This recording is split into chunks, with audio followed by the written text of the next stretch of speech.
Olá, pessoal, tudo bem? Bom, a gente vai resolver agora os exercícios da página 35 do capítulo 1 da apostila de vocês.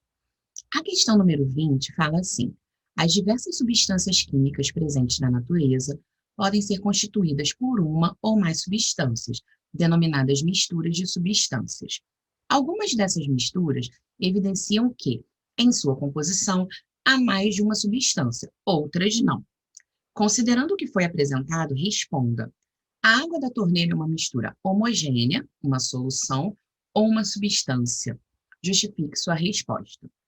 Bom, gente, a água da torneira é uma mistura homogênea. Por quê? Porque na água da torneira a gente não tem somente moléculas de H2O, que é a fórmula química da água. Na água que vem para nossa residência, a gente tem sais minerais, que é natural de ter na água. A gente tem cloro, que é utilizado no tratamento da água para poder impedir a proliferação de micro-organismos. A gente tem diversas outras coisas solubilizadas, ou seja, dissolvidas na água. Então, a gente não pode considerar a água da torneira como uma substância pura. A gente deve considerar que a água da torneira é uma mistura homogênea. Homogênea por quê? Porque a gente não vê a separação das fases, tá certo? A água considerada como substância pura é a água destilada, que é a água que é formada somente por moléculas de H2O. Não tem nenhuma outra substância misturada, tá certo? Questão número 21. Um laboratório recebeu algumas amostras de água e precisa identificar se realmente trata-se de água pura. Ao transferir a amostra para um becker, o analista descartou a hipótese de se tratar de água pura e não realizou a análise. Considerando que a imagem ao lado representa a amostra recebida pelo analista, explique qual foi a motivação para que o analista não necessitasse realizar ensaios laboratoriais de identificação da água pura. Em que situação o analista não teria tal convicção e necessitaria medir a temperatura de ebulição e fusão da amostra? Bom, gente, se a gente analisar essa amostra aqui, a gente tem aqui nitidamente três fases. Uma fase com um sólido embaixo, que aparentemente é areia, um líquido incolor e uma fase superior, que poderia ser um óleo, por exemplo. A partir do momento que você identifica mais de uma fase, uma mistura, essa mistura não pode ser água pura, porque a água pura, ela é o quê? Ela é uma substância pura, então ela não vai apresentar fases.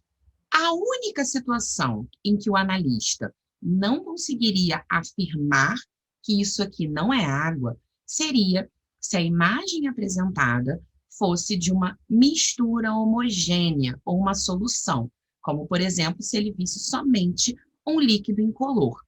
Aí ele teria que fazer testes, análises laboratoriais, para aí sim afirmar se é água pura ou não. Mas a partir do momento que a gente tem três fases, não tem como ser uma substância pura. A gente tem aqui pelo menos três substâncias. Isso porque eu estou desconsiderando quaisquer substâncias que possam estar dissolvidas ou nessa fase aqui, a fase incolor, ou na fase superior, que é essa fase amarelada, porque ainda teria a possibilidade de ter outras substâncias dissolvidas nessas fases, tá certo? Questão número 22. No rótulo de um óleo hidratante vendido em uma farmácia de manipulação, há a seguinte recomendação: agite antes de usar. Isso se deve ao fato de esse ser um óleo trifásico e haver em cada uma das fases um princípio ativo diferente. Ele está dizendo aqui que é um óleo trifásico. Se é um óleo trifásico, ele tem que ter três fases que a gente consegue observar com os nossos olhos, tá certo? Então, na letra A, ele pergunta: o óleo citado apresenta quantas fases? Ele tem que ter três fases, por ele ser trifásico, tá certo? Aí, na letra B, ele pergunta: qual é o número de componentes? Ele está dizendo que cada uma das fases tem um princípio ativo diferente. Porém, A gente não sabe se esse princípio ativo está misturado em alguma outra coisa e, portanto, ele fica com uma fase só. Então, a gente não consegue precisar o número de componentes dessa mistura, desse óleo trifásico. A gente pode dizer que ele tem pelo menos 3 princípios ativos, por ele ser trifásico, mas a gente não consegue afirmar o número total de componentes, até porque a gente sabe que óleos hidratantes são produtos complexos e que geralmente são formados por diversas substâncias. Então, com as informações que o enunciado nos deu, a gente não consegue dizer o número de componentes. A gente consegue dizer que ele tem 3 princípios ativos, mas não necessariamente 3 componentes. Provavelmente a gente tem mais componentes nessa mistura, tá certo? Letra C. Classifica o sistema em substância pura ou em mistura homogênea ou heterogênea. Esse sistema não pode ser uma substância pura, porque a gente está vendo 3 fases, e nem pode ser uma mistura homogênea. Ele tem que ser o quê? Uma mistura heterogênea. Questão número 23. Considere 2 béqueres contendo quantidades diferentes de 2 amostras líquidas homogêneas, A e B, que são submetidos a aquecimento por 30 minutos sob pressão de 1 atm com fontes de calor equivalentes. A temperatura do líquido contido em cada becker foi medida em função do tempo de aquecimento, e os dados obtidos foram registrados nos gráficos abaixo. Então, a gente tem aqui o gráfico da substância A e o gráfico da substância B. Sobre esses dados são feitas as afirmações abaixo. Então, vamos analisar aqui as afirmações que ele faz. Número 1, se TA igual a TB, então a amostra A e a amostra B são a mesma substância pura. Essa afirmação aqui, ela provavelmente é correta. Por quê? Quando ele diz que TA igual a TB, aqui ele está falando da temperatura de ebulição das amostras. Por quê? Porque ele está dizendo, no enunciado, que ele está partindo de amostras líquidas. Então, quando você aquece amostras líquidas e você chega em um patamar, ou seja, uma linha horizontal no diagrama de aquecimento, você está atingindo a temperatura de ebulição da amostra. Não é a temperatura de fusão. A temperatura de fusão seria se eu estivesse partindo de sólido. Como eu estou partindo de amostras líquidas, eu estou atingindo a temperatura de ebulição, tá certo? Como os valores de TA e de TB são iguais, provavelmente essas amostras são a mesma substância pura, tá certo? Por quê? Porque a temperatura de ebulição é uma propriedade específica. Então, ela pode ser utilizada para caracterizar uma substância.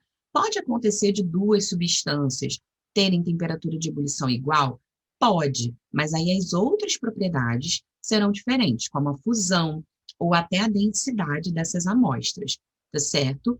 Então, pode ser, sim, que essas amostras sejam a mesma substância pura. Afirmação número 2. Se as amostras A e B são constituídas pela mesma substância, então o volume da amostra B é menor que o volume da amostra A.